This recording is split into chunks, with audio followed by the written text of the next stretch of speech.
Boxing truth here. Oh man, I definitely gotta make this video. For sure. Tevin Farmer about to get it, man. About to go in. Oh man, boxing Twitter was fucking hilarious last night. Here's my post-fight thoughts to what I told you what was going to happen. And that it actually did happen. Shout out to JoJo Diaz. Made me some money last night. And what was easy money, got him at plus 163. It was plus 300 for the decision. But played it safe. Just went straight money line. But damn, man. What an embarrassing night for Tevin Farmer. Got absolutely dominated, outclassed, outfought, beat up on the inside. Had no answer for JoJo Diaz. His sharp punches, his work rate, his body work, getting walked down by the superior fighter. And it was JoJo's night, man. It was third time was the charm. Finally got the championship belt around his weight that he truly deserved since the Gary Russell fight. I mean, I told y'all JoJo was going to beat this chump. It was easy pick, easy to call.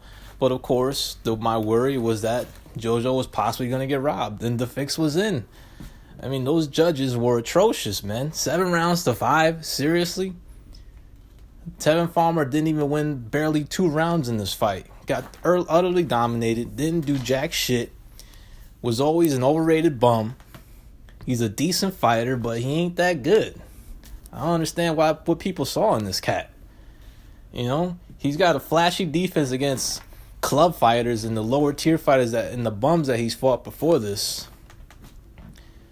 But when he fights a decent guy, a guy that can actually fight a little bit, a guy that's world class, then his defense get exposed for what it really is. Just downright average. Canelo Alvarez got a better defense than this cat. His defense is actually elite. This dude has an average defense. He ain't that good. His offense is even worse, which is why he's a limited fighter that he is. But, you know, the bum reign is finally over. I know a lot of boxing fans are very pleased that JoJo beat Tevin Farmer because Farmer wasn't doing jack shit with that strap anyways. He wasn't making any big fights. He wasn't even fighting any legitimate contenders. And, you know, credit to him for taking a fight he didn't have to take, but he had to take the fight. He was getting pressured, man. People were going in on him for, you know, the bum opponents that he was fighting. The bum reign that he was on. He needed to, you know, get some respect. He needed to fight a legitimate contender, and he finally did, and he got beat. You know, that's the game, man. You finally step up in class, you fight a worthy contender, you're possibly going to get beat. And that's what happened tonight. I mean, everybody was going in on Farmer, bro. It was hilarious. People were asking, making excuses. What's going on with Farmer? Farmer's not right tonight. And the ultimate response is, hey, it's probably because he's not fighting a C-level guy tonight, bruh. That's what's wrong with him. He ain't fighting no C-level opponent. Gervonta clowning him. Look, to be fair, Gervonta offered Farmer the fight. Farmer didn't take it. Farmer offered it to come to the zone. Of course, PBC don't want that shit. They don't want to send their fighters to the zone. It is what it is. I get it. You know, they have their own plans with their fighters. If they're going to make some fights, it's got to be a co-promotion or has to be on their platform. They're not interested in sending their fighters on a streaming service. That's just what it is. They're going through that other pay-per-view mentality. They're going to that pay-per-view route. So, you know, Davis is going the old school way, which is why the fight didn't happen. But Davis would have beat Farmer anyways. You know what I'm saying? That fight wasn't the fight that I was really clamoring for. JoJo, you know, showed what Farmer really is. He's just at best, barely an above average fighter who can beat some guys, but when he's matched against the, you know, world class guy, his defense ain't really what it is. It's really a mirage.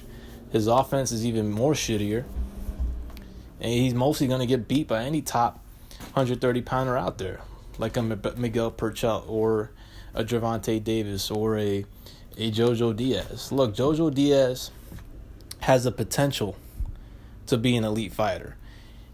he has the potential to be a top 130-pounder out there. Farmer never had that. He never had that potential. He never showed it in his reign. He never showed it in his fights before this. And I knew Farmer was going to get beat. All you got to do is watch the Ogawa fight where he lost a split decision. Should have been unanimous. It was ultimately overturned. Ogawa tested positive for whatever substance, and the result was changed, which is why Jonathan Coachman on the DAZN's telecast, it was confusing people when he said Farmer hadn't been beaten in about 8 years. But technically he lost to Ogawa, but it was overturned. So now you know how good Farmer is. He ain't that good. He got beat handily tonight, and he's going to get beat even more handily in the rematch. He just don't got it. He don't got what it takes to beat a JoJo Diaz. Diaz is a better fighter in every way. He's a better fighter. He's the more aggressive fighter. He's the more sharper puncher. I mean, Farmer supposedly has this great defense. People making all the excuses, but the dude can't even slip a straight right hand. He couldn't get away from JoJo's straight left hand. But JoJo's a very good fighter, you know what I'm saying? There's no shame in losing to JoJo Diaz, but Farmer ain't what he is. And we saw that tonight. But, you know, Gervonta, he's clowning him, but he needs to step up his level of opposition. And hopefully JoJo and Gervonta Davis can lock horns one day, man, because that's the real fight to make at 130 pounds, if Gervonta can't even make 130 pounds. Or at 135. Now JoJo's the new IBF champion, well-deserved. Third time's a charm. And he's a real fighter, man. He's gonna make some real fights. He's gonna look for, you know, the best fights out there. Golden Boy ain't scared when it comes to JoJo. They put him in this fight. He wanted the fight. They gave it to him. They were concerned that he was gonna get robbed, and he almost did, man. He had to dominate freaking Farmer to just get a 7-5 type decision. That was bullshit, man. But, you know, the right guy won. He's on to bigger and better things, possibly a rematch. If Farmer wants to exercise that rematch clause, he's going to get beat again in the rematch. And maybe we'll see down the line JoJo in some really big fights at 130-pound weight class. Congratulations to him. It was well-deserved. He earned it. You know, he had that cut in the second round, man. That cut was unbelievably nasty. It was amazing. The fight wasn't stopped. But JoJo was whooping that ass, man. They couldn't stop that fight, and they couldn't rob him. They couldn't take it from him. He was way too dominant. And for Farmer, man, if I never got to see Farmer fight again, it wouldn't bother me. And I'm sure a lot of boxing fans would agree. But it is what it is, man. Farmer's your new champion. JoJo's your new champion. Farmer, he had his bum reign, but now it's over. JoJo, easy work. Oh, man. JoJo made easy work of you, Farmer. But it's all good, man. You just lost to a better fighter. This is Boxing Truth. I'm out.